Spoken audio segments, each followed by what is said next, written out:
Assalamualaikum warahmatullahi wabarakatuh. Yang terhormat Bapak Eko Narto, SEMM selaku dosen pengampu mata kuliah Statistika Bisnis. Dan yang terhormat teman-teman sekalian, perkenalkan nama saya Epianti dengan NIM 22622011051, kelas 3 akuntansi AB. Pada kesempatan kali ini, saya ingin menerangkan tentang variabel penelitian. Adapun submateri dari variabel penelitian yang pertama, definisi variabel, kedua jenis-jenis variabel, dan yang ketiga contoh hubungan antar variabel. Langsung aja yang pertama, definisi variabel. Variabel merupakan sesuatu yang menjadi objek pengamatan penelitian, sering juga disebut sebagai faktor yang berperan dalam penelitian atau gejala yang akan diteliti. Sedangkan variabel penelitian adalah karakter, atribut, atau segala sesuatu yang terbentuk atau yang menjadi perhatian dalam suatu penelitian sehingga mempunyai variasi antara satu objek yang satu dengan objek yang lain dalam satu kelompok tertentu, kemudian ditarik kesimpulannya.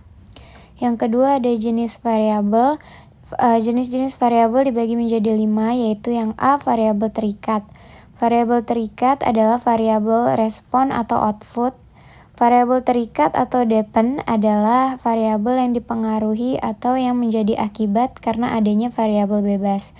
Variabel terikat tidak dimanipulasi, melainkan diamati variasinya sebagai hasil yang dipradugakan berasal dari variabel bebas. Yang B, variabel bebas. Variabel bebas adalah variabel yang mempengaruhi atau yang menjadi sebab perubahannya atau timbulnya variabel terikat. Variabel bebas biasanya dimanipulasi, diamati, dan diukur untuk diketahui hubungannya atau pengaruhnya dengan variabel lain. Yang C, ada variabel moderator.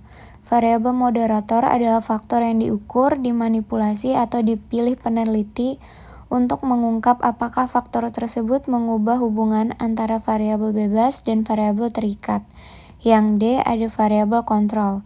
Variabel kontrol adalah faktor-faktor yang dikontrol atau dinetralkan pengaruhnya oleh peneliti, karena jika tidak dinetralkan diduga ikut mempengaruhi hubungan antara variabel bebas dengan variabel terikat. Yang E, ada variabel antara atau intervening. Variabel antara adalah faktor yang secara teoretik mempunyai pengaruh terhadap variabel terikat tetapi tidak dapat dilihat, sehingga tidak dapat diukur atau dimanipulasi. Pengaruh variabel intervening terhadap variabel terikat hanya dapat diinferensikan berdasarkan pengaruh variabel bebas dan atau variabel moderator terhadap variabel terikat. Yang ketiga, contoh hubungan antar variabel. Yang pertama, hubungan variabel dependen dan independen. Ada harga dan iklan yang mempengaruhi penjualan, yang artinya pengaruh hubungan antara harga dengan iklan yang ditayangkan untuk sebuah promosi barang dapat mempengaruhi penjualan dari suatu barang tersebut. Yang kedua, ada hubungan variabel independen, moderator, dan dependen. Ada motivasi kerja sebagai variabel independen, kinerja sebagai variabel dependen, dan usia sebagai variabel moderator. Yang artinya pengaruh motivasi kerja terhadap kinerja akan lebih kuat terhadap usia yang lebih rendah. Atau dengan kata lain, variabel usia dapat memperkuat hubungan antara motivasi kerja dengan kinerja. Yang ketiga, ada hubungan variabel intervening. Ada pendapatan kepada usia dan perawatan medis, lalu perawatan medis kepada usia. Pendapatan termasuk variabel independen, usia variabel dependen, dan perawatan medis intervening. Dari hipotesis tersebut, artinya hubungan antara pendapatan dengan usia dijelaskan karena hanya memiliki uang tidak membuat suatu hidup lebih lama. Tetapi orang dengan pendapatan tinggi cenderung memiliki perawatan medis yang lebih baik dibanding dengan orang dengan pendapatan rendah.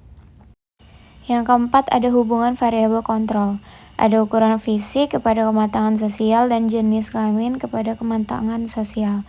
Ukuran fisik variabel independen, kematangan sosial variabel dependen, dan jenis kelamin variabel kontrol.